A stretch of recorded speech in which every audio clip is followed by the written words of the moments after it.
బ్రేకింగ్లో చూస్తున్నాం. నేడు సాయికృష్ణ కేసులో హైకోర్టు విచారణ జరపనుంది. సిఐ నాగరాజు కస్టడీపై విచారించనుంది ఏపీ హైకోర్టు. సాయికృష్ణ కేసులో సిఐ నాగరాజుపై కస్టడీపై కూడా కొనసాగుతోంది ఈ ఉత్కంఠ. అయితే షరతులతో సిఐ నాగరాజును కస్టడీకి ఇవ్వడంపై సిట్ అభ్యంతరం వ్యక్తం చేసింది. 12 రోజుల పాటు కస్టడీ అడిగితే 8 రోజుల పాటే ఇచ్చింది లోయర్ కోర్టు. అలాగే ఆడియో వీడియో రికార్డింగ్తో విచారణ చేసేలా కింది కోర్టు తీర్పు ఇచ్చింది. రాయమండ్రి సెంట్రల్ జైల్లోనే విచారించాలని కూడా షరతు విధించింది. ఇక 3 షరతులను సవాల్ చేస్తూ హైకోర్టులో అప్పీల్కి వెళ్లిన సిట్ విజయవాడలో విచారణ చేసేలా పర్మిషన్ కోరుతోంది SIT.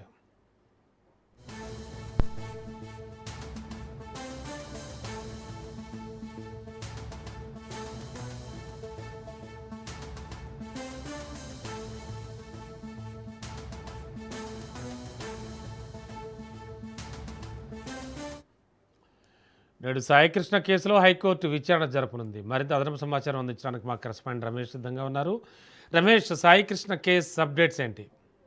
Yes Ramana, Saikrishna case వ్యవహారంలో సిఐ రామకృష్ణ అంటే రిమాండ్ ఖైదీగా ఉన్నట్టు రాజమండ్రి సెంట్రల్ జైల్లో రిమాండ్ ఖైదీగా ఉన్నటువంటి నేపథ్యంలో అటు సిట్ బృందానికి ఏదైతే మరి ఆయన కస్టడీ కోరినటువంటి 12 రోజుల కస్టడీ కోరినటువంటి నేపథ్యంలో అటు విజయవాడ కోర్టు 8 రోజుల పాటు అనుమతి ఇచ్చింది. అనుమతికి సంబంధించి కూడా కొన్ని నిబంధనలు పెట్టింది. అంటే 3 పాయింట్స్ మనం ప్రధానంగా తీసుకోవచ్చు.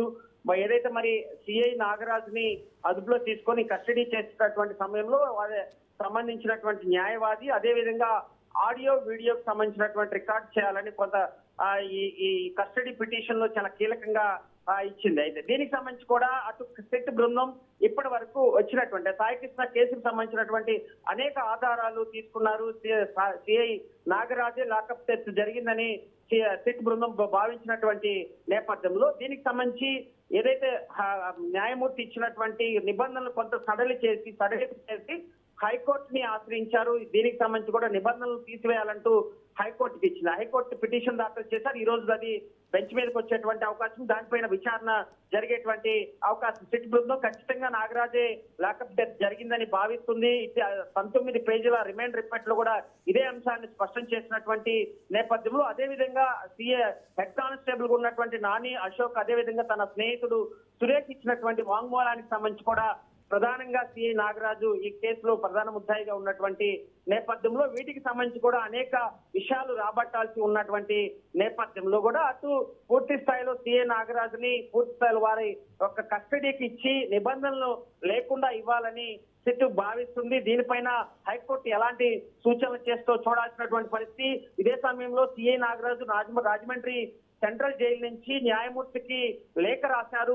ఈ కేసుకి నాకు ఎటువంటి సంబంధం లేదు, ఈ కేసు కావాలని నా పైన బనాయించారంటూ ఏదైతే మరి తన న్యాయవాది కస్టడీ కోరినటువంటి నేపథ్యంలో ఆయనని దాదాపు 3 రోజుల పాటు రిమాండ్ కి వెళ్లే ముందు 3 రోజుల పాటు విచారించారు. అనేక కోణాల్లో విచారించినప్పుడు నేను నా దగ్గర ఉన్నటువంటి సమాచారాన్ని ఇచ్చాను. ఖచ్చితంగా సిట్ బృందం మాత్రం కావాలని కేసులు నన్ను ఇబ్బంది పెట్టి ఒప్పించాలని కూడా కొంత చూస్తున్నట్టు కూడా న్యాయమూర్తి ముందు ఒక లేఖ రూపంలో కూడా విడుదల చేసినటువంటి పరిస్థితి ఉంది. అయితే ఈ కేసుకు సంబంధించి ఇటు హైకోర్టు సూచనలే కొంత ఉత్కంఠగా మారేటువంటి అవకాశం ఉంది. ఎందుకంటే ఇప్పటి వరకు కూడా సిఐ నాగరాజు ఈ కేసుకు సంబంధించి ఎలాంటి వాయిస్ వినిపించలేదు.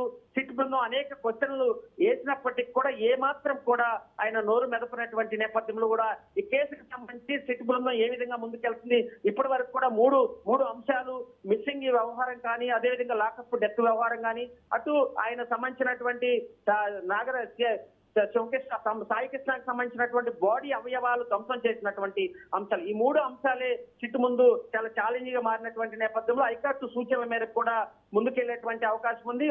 మరి సడలింపు చేస్తుందా లేకపోతే అదే కింద కోర్టులో ఇచ్చినటువంటి సూచనలు మరి పరిగణలో తీసుకొని ముందుకెళ్ళమంటుంది అనేది కూడా విచారణ తర్వాత కూడా తేలేటువంటి అవకాశం ఉంది. ఏది ఏమైనా సిఐ నాగరాజు ఇచ్చేటువంటి విచారణ తర్వాత ఈ కేసు కొంత ఆధారపడేటువంటి అవకాశం.